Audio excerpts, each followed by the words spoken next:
Muy buenas tardes. Gracias por estar con nosotros una vez más en esta su programación en español del Canal 17 y les saluda, como es habitual, Pedro Corso. Hoy vamos a seguir en el tenor de la semana pasada.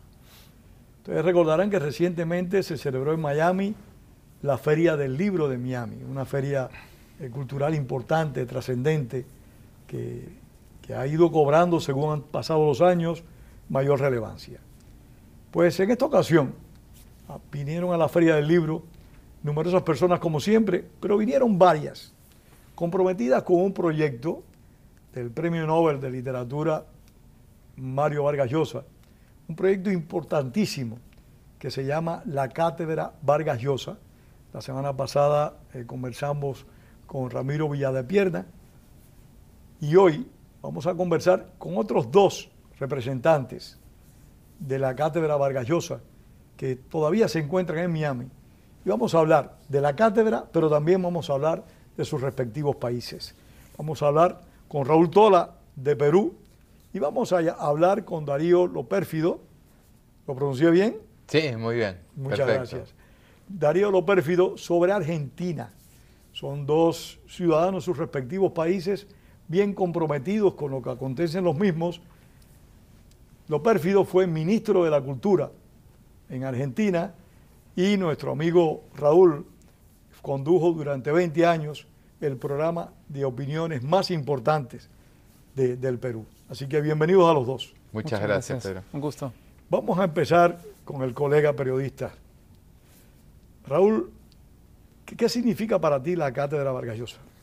Bueno, la Cátedra Vargas Llosa, en primer lugar, es una institución que para mí tiene una enorme relevancia porque lleva el nombre del Premio Nobel de Literatura peruano, quizá el ciudadano más ilustre de mi país, Mario Vargas Llosa, a quien yo he admirado siempre, tanto como escritor como, digamos, ciudadano comprometido con lo que ocurre en la realidad del mundo. Y comprenderás que con esos antecedentes... Yo crecí en un Perú que en los años 80 no tenía muchas razones para sentirse orgulloso. Una de las grandes razones para sentirse orgulloso era un escritor que vivía en Europa y que publicaba unas novelas que estaban revolucionando la literatura en español novelas. Y en general la literatura mundial. Y comprenderás que para un joven que creció en esas circunstancias, llegar con el paso de los años a trabajar estrechamente... ¿Creciste con Velasco Alvarado? No, yo nací hacia el final del gobierno de Morales Bermúdez, que sucedió a Velasco Alvarado. Y crecí con Belaúnde y luego con Alan García y ya luego Fujimori, las cosas más recientes. Así que trabajar estrechamente con Vargas Llosa y dirigir una institución que lleva su nombre, pues es un enorme honor, ¿no? ¿Y para ti, Darío? Y para mí también, por la misma admiración por la figura de Mario que tiene Raúl, la tengo yo. Y yo primero tuve mucha admiración por Mario cuando era muy joven, por la lectura de sus libros, y siempre me parecieron deslumbrantes. Y luego, ya de más mayor, por su extraordinario compromiso en defensa de la libertad, su compromiso político, que un hombre de su trayectoria podría haber vivido la vida tranquilo solo como escritor, y sin embargo su defensa de la libertad a mí me pareció siempre muy admirable. Y bueno, yo también me he dedicado a la gestión cultural durante muchísimos años de mi vida en Argentina, entonces esto también de trabajar sobre fomentando la literatura iberoamericana, haciendo festivales, premios, bienales, y trabajando sobre también lo que vinimos aquí un poco a hablar a Miami en la Feria del Libro, sobre un tema muy candente en este momento en el mundo, que es la libertad de expresión, las amenazas muy fuertes que está recibiendo la libertad de expresión. Es algo que me hace sentir muy feliz de compartir aparte esta etapa con muy buenos compañeros como Raúl y Ramiro, y estar cerca de Mario, ¿no? A mí me llama la atención que hoy estamos hablando de la libertad de expresión, de la libertad de prensa, en países democráticos. No estamos hablando de la libertad de expresión, de la libertad de prensa donde hay dictadura, sino que esas libertades están amenazadas no por los gobiernos, tal vez, aunque por supuesto que los gobiernos son los principales depredadores de las libertades y los más funcionales, pero hay sectores que no son gubernamentales, que amenazan esas libertades, ¿no opinas eso? Sin duda, sectores que por lo general parten de la más profunda ignorancia, me parece a mí, porque, digamos, en la defensa de una serie de principios, de una serie de cambios, que a mí me parece que eran necesarios, que son necesarios todavía en nuestra sociedad, es decir, la situación de postergación de las mujeres, de algunas minorías étnicas, son indudables, ocurren, son parte de nuestro presente, pero en la lucha para reivindicar estas situaciones se cometen excesos, y esos excesos conllevan justamente a lo que ahora llamamos la cultura de la cancelación, que es una ofensiva contra las personas que piensan distinto que uno, que las socava, las desprestigia, las destruye, son una especie de avalancha de mugre sobre estas personas por el delito de pensar diferente. Ahora, es incluso más grave porque a veces ni siquiera las ofensivas y los ataques y las cancelaciones se producen porque alguien piense distinto de uno. Se producen muchas veces porque las avalanchas, las turbas que cancelan a las personas no comprenden lo que dicen estas personas, es decir, no entienden realmente el mensaje. Eso lo vemos mucho en las redes sociales. Es que vivimos en un mundo en el que la información es tan abundante que no hay tiempo para, digamos, consumir toda la información, para profundizar en la información y procesarla. Y nos ocurre muchas veces que nos quedamos con el titular o con parte del titular o con el resumen de la información que nos hace una persona. Y si esa persona nos hace un resumen de la información tergiversado, equivocado o con mala fe, lo que se puede después reproducir, traducir, multiplicar, es algo erróneo. Entonces, yo lo que creo es que este es un fenómeno muy complejo, por supuesto, ¿no? Yo no pretendo con estas dos palabras resumirlo, pero lo que quiero decir es que hay cultura de cancelación por intolerancia y cultura de cancelación por, digamos, ignorancia, desconocimiento o mala fe incluso. Los pérfidos en Argentina están padeciendo esta situación. En la Argentina sí se padece porque es un fenómeno global y la intención de muchos sectores identitarios de instalar discursos únicos hace que si uno enfrenta alguno de esos discursos únicos va a sufrir un castigo que tiene que ver en muchos casos con descrédito personal, en otros casos con pérdida de trabajos, en otros casos con pérdida de lugares en universidades, de cátedras, y esto es una cosa muy intolerante. En la Argentina hay un factor adicional que es, en Argentina hay un gobierno que yo definiría un sistema, un proceso político que viene de muchos años, que es todo el kirchnerismo, lo que ha sido el kirchnerismo, que es una especie ¿El kirchnerismo como heredero del peronismo? ¿O es algo propio el kirchnerismo hoy? No, digamos que yo no quiero diferenciar mucho. El kirchnerismo encarna una especie de populismo autoritario, pero yo no voy a reivindicar un peronismo bueno. O sea, quizás lo que fue cambiando con las épocas fueron las formas, pero yo estoy seguro que si Eva Perón estuviese viva, sería kirchnerista, sería tan intolerante como es Cristina Kirchner con las opiniones de los demás. Usted me permite la falta de respeto si lo mira así. Sí. Yo creo que Eva Perón sería mucho peor que una kirchnerista. Es bastante probable, porque yo soy un amante de la historia, soy un amante de la historia y de la historia argentina. La cantidad de gente que en la época de Perón, del primer peronismo y con Eva Perón viva, que perdía su trabajo por no adscribir al partido peronista, la cantidad de actores famosísimos, muy famosos, y muy estrellas, que no podían actuar porque no se autorreconocían como peronistas. Esa es una de las cosas fascinantes del peronismo, por usar una palabra, ¿no? Que el peronismo surge como un partido fascista. Era un fascismo. Y ha terminado fascismo, convirtiéndose en un partido, digamos, sí, más bien progresista, ¿no? Bueno, yo creo que no tiene nada de progresista, sigue siendo un populismo autoritario, como una derivación que va cambiando, va mutando el discurso de acuerdo al momento o a la circunstancia. O sea, se va acostumbrando y ya hay gente que sostenía, hoy en el peronismo no hay ningún problema, hace 20 años sostenían una cosa y ahora sostienen lo contrario con el mismo énfasis, porque lo único que le interesa es conservar el poder. Ahora, lo que pasa en la Argentina con los medios de comunicación es que el gobierno kirchnerismo muchas veces con dinero, el gobierno desde Néstor Kirchner en adelante han sido extraordinariamente corruptos y con ese dinero de la corrupción compraron medios de comunicación. Y por otro lado hay muchísimo dinero estatal para publicidad oficial, y eso se usa como un elemento disciplinador, digamos. El que necesita, en una época donde la publicidad en los medios ha bajado muchísimo por las diferentes crisis, Argentina tiene una crisis económica muy grande, los medios saben que si son críticos del gobierno no van a recibir publicidad del gobierno. Van a seguir en la crisis. Claro, claro, o la van a empeorar, porque no hay ningún uso democrático, ningún uso, ni siquiera evaluando las audiencias, cuánta audiencia tiene. El gobierno peronista, el gobierno actual, que hace lo mismo que ha hecho el peronismo a lo largo de la historia, solo le da dinero a los que piensan como ellos, solo le da apoyo económico, publicidad oficial a los que piensan como ellos. Entonces la situación es mucho más complicada en términos de libertad de expresión y en términos de amenaza a la libertad de expresión en Argentina. Y Raúl, ¿ocurre algo similar en Perú o hay una situación diferente?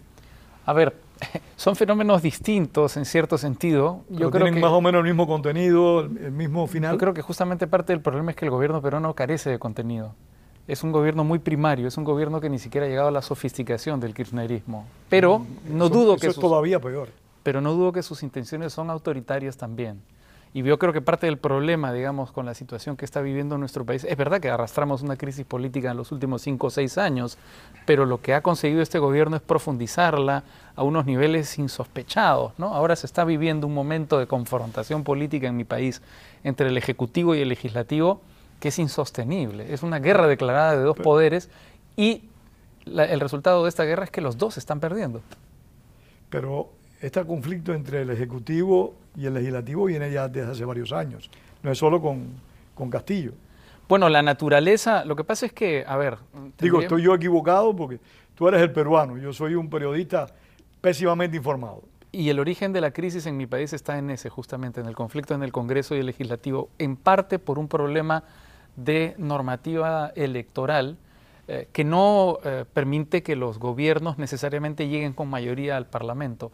Entonces, lo que hemos tenido en las 3 últimas elecciones ha sido que Keiko Fujimori ha sido finalista, habiendo ganado la primera vuelta, pero pierde la elección. Entonces, como la elección parlamentaria se realiza el mismo día que la primera vuelta en el Perú, Keiko Fujimori tenía o la mayoría del Congreso o la primera minoría del Congreso. Y quien ganaba a Keiko Fujimori muchas veces llegaba con una participación parlamentaria muy exigua. Entonces no tenía ninguna clase de estabilidad para gobernar, ¿no? Sin duda, ese fue el caso de Pedro Pablo Kuczynski. El Congreso peruano tiene 130 congresistas y el fujimorista tenía 73 congresistas. Tenía una mayoría abrumadora dentro del Congreso y había pues unos roces y unos conflictos y una confrontación que terminó conduciendo a la salida de Pedro Pablo Kuczynski de la presidencia. Y el nivel de corrupción en Perú es tan alto que muchos presidentes terminan en la cárcel. Yo me preguntaría si es porque el nivel de corrupción en el Perú es muy alto o porque en el Perú perseguimos a los corruptos. Eso es muy bueno. Porque es verdad que en el Perú hemos metido presos a los presidentes de los últimos, todos los presidentes vivos. Recuerdo el escándalo de Alan García, que se pegó el tiro por eso, ¿no? Todos los presidentes vivos están a punto de ser extraditados de los Estados Unidos, como Alejandro Toledo, o han pasado por prisiones preventivas y están comenzando a enfrentar ya las acusaciones fiscales. Pero en el Perú se hace eso. Es decir, se remueve debajo de la alfombra y se investiga esa situación. Y se investiga eso es prudente y a conveniente. los periodistas. En cambio, en otros países en los que el fenómeno de Odebrecht fue igual, digamos, de masivo, de corrupto que en el Perú, no ha pasado nada. Bueno, tenemos el caso de la señora Cristina Kirchner. Todos los escándalos de corrupción que tiene y no ha conocido la cárcel. Yo coincido absolutamente con Raúl. Yo conozco un poco el Perú y lo conozco por Raúl, por hablar mucho con Raúl. Es una señal de que la justicia funciona, lo que pasa en Perú. En Argentina, entre muchas cosas que ha prostituido el kirchnerismo, ha prostituido la justicia. Ellos se han metido en la justicia, han usado sus mayorías eventuales, en algunos momentos mayorías parlamentarias, para meter en en la magistratura para meter jueces de ellos directamente, lo cual hizo que casos escandalosos de corrupción, o sea, yo creo que la corrupción en Argentina, la corrupción del peronismo en Argentina es infinitamente peor que la de Perú. Es espectacular. Infinitamente peor. O sea, hay un director de cine muy famoso que ha ganado un Oscar que se llama Campanella, que él decía, si yo en una película pongo que un político corrupto va con valijas, con maletas llenas de dólares y las tira por arriba de una pared de un convento, el guionista, alguien me diría, es exagerado lo que has hecho. Eso pasó en Argentina, está filmado. En la Argentina hubo un funcionario del kirchnerismo que lo estaban persiguiendo, necesitaba esconder la plata y tiró la plata dentro de un convento donde aparentemente tenía contactos con una monja o lo que fuera. Bueno, eso, los testaferros de Néstor Kirchner en la provincia que él gobernaba, que se llama Santa Cruz, tienen una cantidad de tierras, pero que es como un país europeo, el tamaño de la cantidad de tierras que tienen ellos. Sin embargo, hace falta, hace poco tiempo, ahora sí va a salir, va a estar condenada judicialmente Cristina Kirchner por una causa que se llama vialidad, que es por la mala asignación de la obra pública, pero hizo falta que aparezca un fiscal impoluto, un fiscal que aparte investigó muchísimo. ¿No se morirá ese fiscal? Bueno, en Argentina mueren fiscales. Por eso yo recuerdo el caso de este fiscal. El del fiscal Nisman. Y hubo más casos. Hubo un caso de un fiscal que estaba por acusar a Cristina Kirchner y de pronto llamó a su casa y su hijo no había vuelto. Y no volvió por 2 días el hijo y él no acusó a Cristina Kirchner cuando se vencía el plazo. O sea, ha habido muchos casos. Pero o sea, bueno, Darío, de hecho es tan grave esta situación que el propio presidente dijo en Señal Nacional que no se olvide el fiscal que lo que puede pasarle, que en Argentina han aparecido asesinados testigos protegidos, personas que se habían acogido o sea, a un programa de testigos protegidos aparecieron muertas porque iban a declarar sobre el origen de la fortuna de los Kirchner. Entonces yo estoy de acuerdo con Raúl. Raúl se persigue a los políticos y se persigue porque hay una justicia que funciona bien. En Argentina no funcionó bien, sino no hay manera, no habría manera posible que la señora Cristina Kirchner, su familia, su marido fallecido, no hayan tenido que ir a prisión, porque lo que han robado no tiene nombre, o sea, no tiene nombre. Acabaron con el país. Acabaron con un país que era un país, Argentina era un país líder en Latinoamérica. Y uno de los principales países del mundo a principios del siglo pasado. Claro, era el séptimo, el octavo país, tenía un ingreso per cápita altísimo, no tenía analfabetismo, y hoy Argentina es un país con 40% de pobres. ¿40%? Sí, llegamos al 40% de pobres. Toda decías que Castillo no tiene contenido de gobierno, no tiene nada, o sea, no ha hecho nada en el tiempo que lleva gobernando. Nada bueno, en todo caso. Yo creo que el problema, a ver, y yo creo que es un buen... Esto nos devuelve un poco la discusión de la cultura de la cancelación, porque yo lo que creo es que mucha gente cancela por ignorancia. Yo creo que mucha gente llega al gobierno o aspira al gobierno, postula al gobierno desde la más profunda ignorancia, pensando que puede hacer muchos cambios, que puede hacer muchas cosas que no puede hacer, porque una democracia tiene leyes. Y las leyes sirven para restringir el poder, para que un presidente no gaste el dinero en lo que quiera, sino en lo que le permite las leyes, y que cuando haga esos gastos lo haga, digamos, cumpliendo con una serie de leyes de contraloría, en general de control, ¿no? Yo estoy seguro de que Pedro Castillo no conocía las funciones de la presidencia cuando asumió la presidencia del Perú, y esto se ha ido notando en el año y medio que lleva como presidente, ¿no? Él ha llegado a hacer afirmaciones tan temerarias como que iba a preguntarle a los peruanos en un referéndum si es que les parecía a los peruanos conveniente cederle una salida al mar a través del Perú a Bolivia. Eso le está significando ahora al presidente Castillo una acusación por traición a la patria, que a mí me parece una exageración, porque son declaraciones torpes. Es una propuesta que le está haciendo. No es una propuesta, no le estaba llevando adelante. Era una respuesta sobre un tema sobre el que él nunca había pensado. Por eso lo quieren juzgar.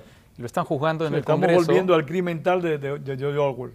Piensas algo y ya eres culpable. Que es un problema porque, claro, es una declaración que revela la falta de contenido del presidente, la improvisación, la ignorancia del presidente, pero es una opinión que no se ha instrumentalizado en ningún momento. Entonces, claro, esa es una acusación que ahora está rodando en el Parlamento, que se está empujando en el Parlamento, y yo creo que si ese es el tipo de oposición que tiene Castillo, digamos, ahí también tenemos una explicación del problema que vive el Perú. Es decir, no solamente tenemos un presidente ignorante, sino una oposición que emprende una campaña para sacar al presidente con este argumento tan ridículo. Y yo creo que es tan ridículo además que en el fondo lo que termina consiguiendo es fortalecer al presidente, porque se nota claramente que es una persecución en ese caso específico, ¿no? Algunos aprecian, y lo he conversado con varios amigos, de que hay una deficiencia en América Latina de líderes políticos realmente comprometidos y verdaderamente capacitados. ¿Qué piensas de eso? Sí, yo creo que es un mal momento mundial para los liderazgos políticos. Si uno piensa... ¿Mal momento porque está en cero o porque...? No, porque el nivel es muy bajo. Muy bajo. O sea, los desafíos a los que se enfrenta el mundo, porque en Latinoamérica ese problema existe, pero porque en Latinoamérica está más agravado todo. Pero si uno ve lo que pasa, por ejemplo, en UK y lo que han hecho con el Brexit y lo que han hecho, el cambio de gobierno están tratando de que un primer ministro no renuncie. UK, que si nos queremos ir lejos, tuvo de primer ministro a Churchill, pero también tuvo a Margaret Thatcher, y si queremos ir más cerca, tuvo a Tony Blair. Sí. O sea, digo, si UK tiene ese problema, los Estados Unidos tienen ese problema. Yo creo que independientemente de las simpatías... Es un problema mundial, entonces. Que tenga cada uno, ni Biden está a la altura de los presidentes norteamericanos, ni Trump estuvo a la altura de Ronald Reagan o de George Bush o de grandísimos presidentes que tuvo este país. Porque además los problemas son muy complejos. Si uno piensa, el cambio en la lógica de la comunicación con las redes sociales y todo esto, si uno piensa en las cuestiones vinculadas a lo climático, que pone mucha gente el acento, pero a la energía, a las crisis de energía, lo que está pasando ahora. O sea, alegremente en Europa se entregaron su soberanía energética a un autócrata como Putin, y ahora no tienen gas para pasar el invierno. No, yo estoy muy pesimista. La única alegría que me ha dado un político mundial en los últimos tiempos ha sido Zelensky, del cual yo no esperaba nada. Yo creo que muy pocos esperaban algo de Zelensky, sí. Y realmente ha estado más que a la altura de las circunstancias. Él está a la altura de las circunstancias. Cuando todo el mundo le ofrecía, cuando empezó la invasión, un buen lugar para irse al exilio, él decidió quedarse. Lo ha hecho muy bien, ¿eh? Ha tenido una política internacional muy activa, ha insuflado de un espíritu de grandeza a su país. Es como un político pareciera de los de antes.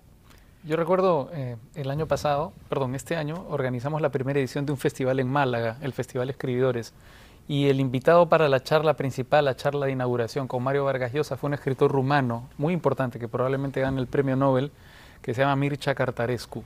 Tú sabes que... Yo recuerdo un escritor rumano de mi juventud, de ficción política, que se llamaba Virgil Georgiou. Un hombre fabuloso. Sí. Sus libros encantadores. Bueno, tú sabes que Rumanía tiene una frontera muy importante con Ucrania, y entonces Cărtărescu estaba muy impactado porque la guerra acababa de comenzar, la invasión rusa acababa de ocurrir.